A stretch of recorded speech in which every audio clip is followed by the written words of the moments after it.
Hi, I'm Rick. I lead the River Church up in Newcastle, and I've been asked to share about how I talk to other people about Jesus. Well, one thing that I always find is a really helpful tool to have in my pocket is the 90-second testimony, which is just a minute and a half, as the name suggests, of telling your story about Jesus. And 90 seconds is about people's attention span, so I think there's a good thing to aim for. And when you're doing this, I'll tell you mine in just a moment. It's important though to get to the heart of why this makes a difference to your life.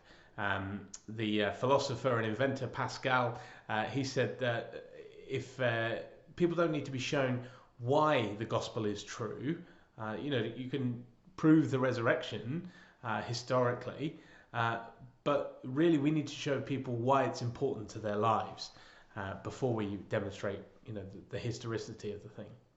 So it's important to get across the emotion, the impact it has on your life, and to give something of a journey. If you like, before I was a bit like this, and now my life has changed because of that.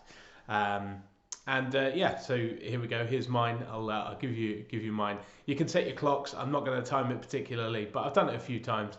I reckon I'll be around 90 seconds. Anyway, let's go.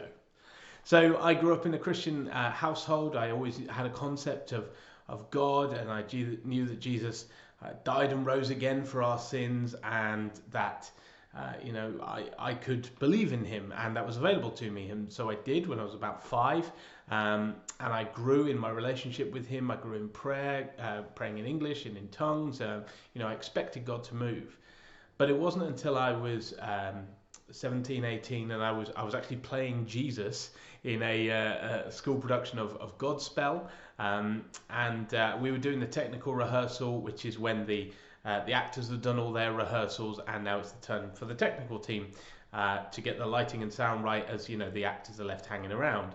Literally in my case, because I was in the crucifix moment, and I was hanging around, and I thought, okay, well, let's use this moment to think about how Jesus would have felt at this moment.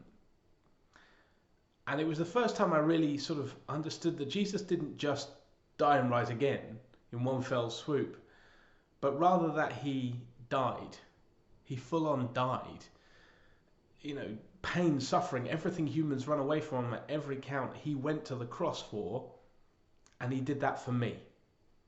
And even though I believed it before, that was the moment I realized that actually he gave everything for me, so I'm going to give my whole life for him.